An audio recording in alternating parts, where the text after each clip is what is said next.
You're small, too small. That's the first thing they say about you. Too short, too skinny, too quiet, too foreign. It follows you everywhere, in the hallways, in the cafeteria, even in the mirror. You walk with your shoulders hunched, hoping to shrink yourself further, to take up less space, to disappear just enough that no one bothers you.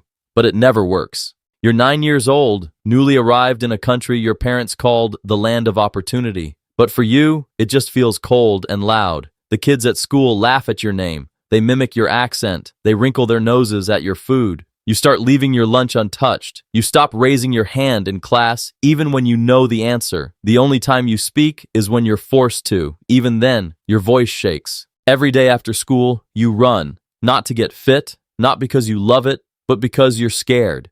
You don't know when or where the punches are coming from, but they always come. Sometimes it's a shove in the hallway. Sometimes it's worse. You try to tell the teachers. They nod and smile, but nothing changes. So you stop telling them. You stop telling anyone. You carry it alone.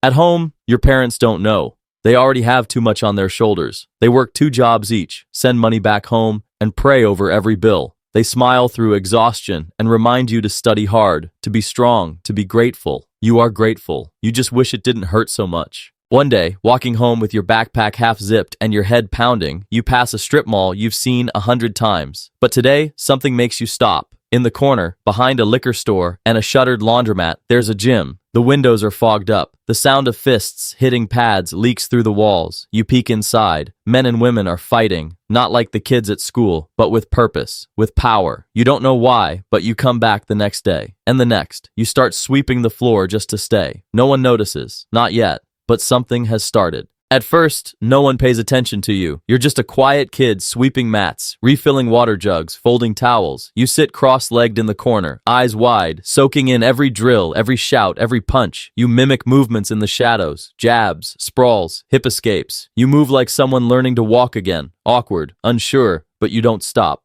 One night, the coach catches you shadowboxing in the mirror after everyone's gone. He doesn't say anything. He just tosses you a pair of worn-out gloves. They're too big, but you put them on like they matter, because they do.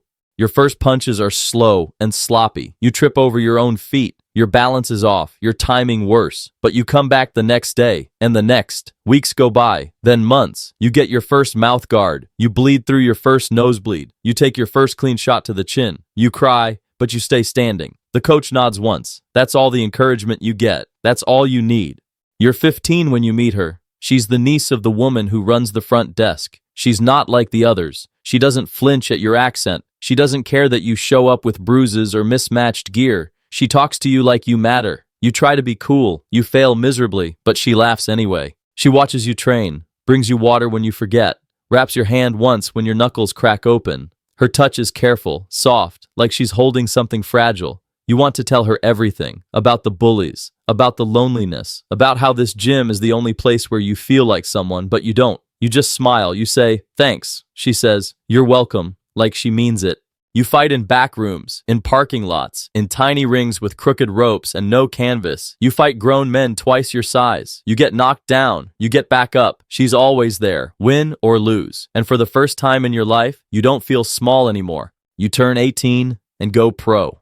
No parade, no cameras, just a handshake, a waiver, and a small locker with your name written in dry erase marker. Your first opponent is a brawler from Texas with a thick beard and thicker fists. He wants to hurt you. He nearly does. But in the second round, you slip a hook and land a clean knee to the chin. He drops. You win. No one cares. Not yet. The purse barely covers gas.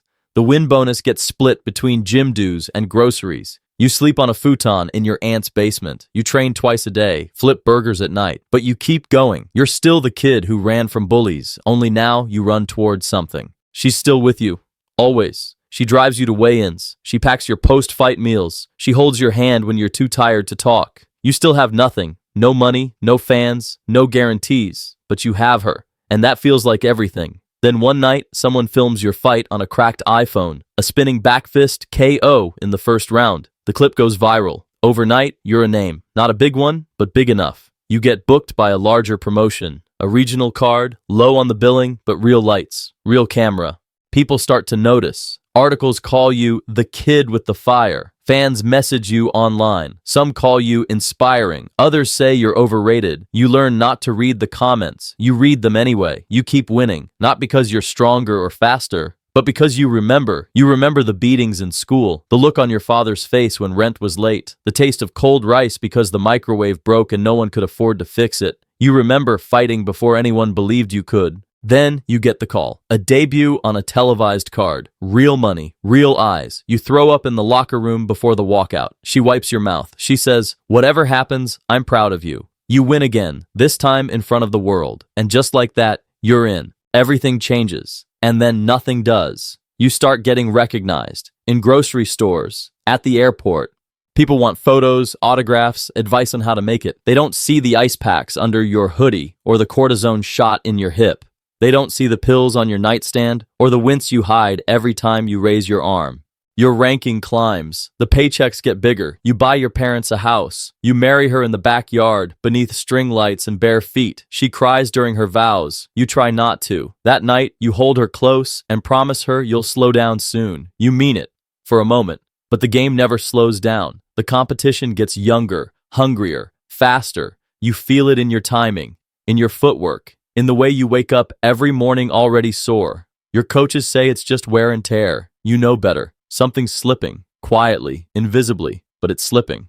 You fight through it. You win some. You lose a couple. People start to question. Online forums debate if you're past your prime. Some say you've lost your edge. Others say you were never that good to begin with. You pretend it doesn't bother you, but it does. Your body betrays you slowly. First it's your shoulder, then your back, then something deeper, something no MRI can find. A heaviness in your chest when you walk to the cage. Not fear exactly, something more like doubt. You used to fight because you had to. Now you wonder if you're still fighting because you're afraid to stop. You lie to your coaches, you lie to the doctors. You tell them you're fine, because if you rest, you lose momentum. If you lose momentum, you lose everything. You take a short notice fight. You think it'll be the one that turns it all around. Instead, it's the one that breaks you. 6 minutes in, a head kick you don't see. Lights out. You wake up in the locker room with a doctor's flashlight in your eyes and her hands in yours. You ask, "Was it bad?" She says, "We'll get through it." And somehow you believe her.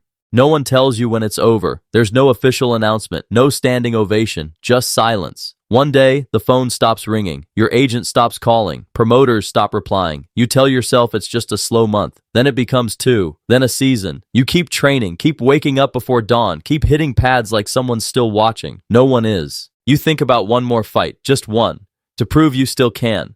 But the sparring partners keep getting younger. Their eyes sharper, their hands faster. Your body doesn't recover like it used to. You still move well, just not well enough. So you stop, quietly. No cameras. No press release. Just a final round on the bag, a final roll on the mats. You sit in your car afterward, hands shaking, and you don't cry. Not right away. You become a coach. Not the loud kind. Not the one chasing clout on TikTok. Just a quiet presence in a small gym like the one that raised you. The kids call you coach. Some know your name, most don't. You teach them basics. Footwork, defense, breathing. You tell them how to pace themselves, how to protect their hands. You show them how to lose and come back stronger. You tell them to enjoy it while it lasts. You don't tell them how lonely it gets. You don't tell them about the holidays you missed, the concussions you hid, the long nights staring at the ceiling wondering who you'd be without the cage. You see a kid who fights like you did, too hard, too fast, trying to prove something no one's asking for. You pull him aside. You say, "It's not about hurting, it's about surviving." He nods, but you know he doesn't understand. Not yet. At night, you still dream of the walkout, the bright lights, the cage door closing, the hush before the storm. That feeling, right before the first punch, when everything else in life disappears. You sit on the edge of your bed some mornings, hands resting on your knees, listening to the silence. And for a moment, it almost feels like fight night again.